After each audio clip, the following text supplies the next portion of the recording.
धन्यवाद अशोक जी। लंबे समय के बाद मीडिया के मित्रों से मुखातिब हो रहा हूँ। आप सबों को भी जोहार। आज हम लोग एक बहुत ही गंभीर विषय पर प्रेस कॉन्फ्रेंस करने बैठे हैं कि इस सरकार ने जो नई नियोजन नीति जारी की है, जिसे कल कैबिनेट ने पास किया, इसका हम कड़ा विरोध करते हैं। भारतीय जनता पार्टी झारखंड प्रदेश इसका कड़ा विरोध करती है और जो नई नियुक्ति संबंधी नियमावली जो पारित हुई है, हम मानते हैं ये राजभाषा हिंदी का अपमान है, ये बहुसंख्यक समाज के खिलाफ एक कुठाराघात है, ये तुष्टीकरण की राजनीति को बढ़ावा देता है और ये क्षेत्र विशेष के लोगों के साथ भेदभाव करता है। और ये हम आपको डिटेल में समझाएंगे कि हमारे इस कहने के पीछे का क्या आधार था। हम सब जानते हैं हिंदी हमारी राजभाषा है और पिछले वर्ष जो नोटिफिकेशन था नियुक्ति नियमावली के मेन पेपर का, और मित्रों आपको पता होगा कि मेन पेपर के आधार पर ही नियुक्ति होती है, रैंकिंग मिलती है और पहला जो प्रिलिमिनरी टेस्ट होता है वो सिर्फ स्क्रीनिंग के लिए होता है। तो देखिए, इनकी जो पहली नियुक्ति संबंधी नियमावली थी उसमें हिंदी भाषा मुख्य पेपर यानी पेपर 2 में शामिल थी। इन्होंने सारी सीमाओं को लांघते हुए राजभाषा हिंदी को मुख्य पेपर से हटा दिया। राजभाषा हिंदी को सिर्फ स्क्रीनिंग पेपर में रखा गया, यानी आपको सिर्फ उसमें पास करना है, लेकिन मुख्य पेपर से इन्होंने हिंदी को हटाकर लाखों छात्रों के साथ अन्याय किया है। और हम मानते हैं कि ये राजभाषा का अपमान है। पूरे देश में हिंदी स्पीकिंग एरिया में कोई दूसरा उदाहरण नहीं है जहां staff selection commission, state staff selection commission की नियुक्ति में मुख्य पेपर में हिंदी नहीं होता है।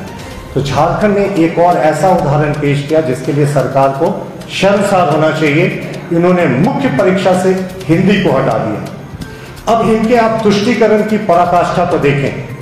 पिछले वर्ष जो नियुक्ति नियमावली थी उसमें अगर आप देखेंगे तो हिंदी के साथ उर्दू भी शामिल थी। इन्होंने उर्दू को क्षेत्रीय और जनजातीय भाषा के कैटेगरी में रखा, लेकिन हिंदी को हटा दिया।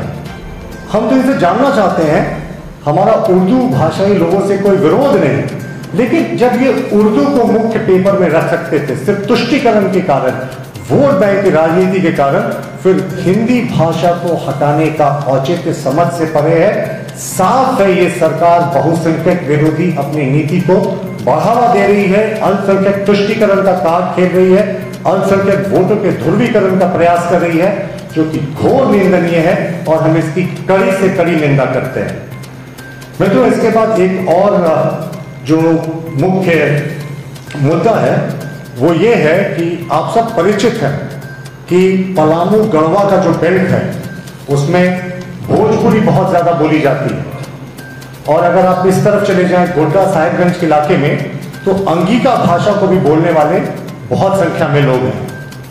इस बार इन्होंने क्षेत्र विशेष के साथ भी अन्याय किया, यानी अलग अलग क्षेत्रों के साथ इन्होंने भेदभावपूर्ण व्यवहार किया और गढ़वा और पलामू के लोगों के साथ भोजपुरी को हटाकर अन्याय किया। वही अंगिका भाषा को इन्होंने अपने लिस्ट में मुख्य पेपर में कहीं जगह नहीं दी, जबकि इसको लाखों लोग गोड्डा और साहिबगंज इलाके में बोलते हैं। देखिए, इन इलाकों में एक हिंदी भी कॉमन लिंक है, लेकिन अब इनके पास हिंदी का भी विकल्प नहीं बचा।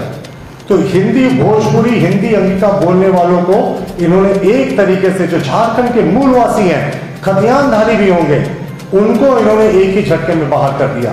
और हम बार बार कहते हैं कि ये सिर्फ और सिर्फ तुष्टीकरण की राजनीति का इनका खेला हुआ कार्ड है। ये पूरे प्रदेश में एक वर्ग विशेष के वोटों का ध्रुवीकरण करना चाहते हैं। एक और महत्वपूर्ण मुद्दा जो है वो ये है कि इन्होंने झारखंड के खतियानधारी, मूलवासी, सामान्य जाति से आने वाले लोगों के साथ भी दो तरह का व्यवहार किया।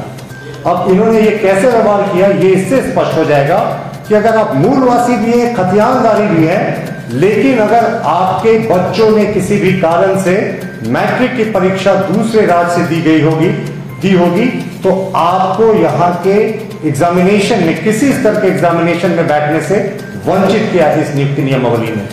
यह कैसा न्याय है माननीय मुख्यमंत्री जी कि आपने यहाँ के मूलवासी सामान्य जाति के आने वाले लाखों लोगों के बच्चों के साथ अन्याय किया।